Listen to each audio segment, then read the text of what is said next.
கற்றதனால் ஆய பயனன்கொள் வாளறிவன் நற்றால் தொழா எனின் வள்ளுவன்.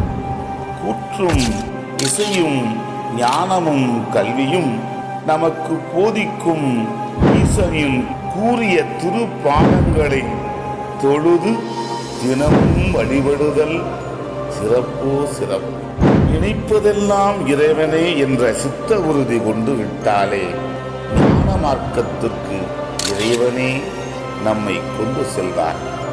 அங்கு காண்பதெல்லாம் சிவமே, பார்ப்பதெல்லாம் பரவசமே. பேரின்பமோ பேரின்பம். வாருங்கள் இனி திருவாசகம் எனும் தேனை பருகுவோம். திருச்சிற்றம்பலம். ஆனந்த களிப்பு. திருச்சாலன். பூசுவதும் வெந்நீரு, உண்பதுவும் பொங்கரவம், பேசுவ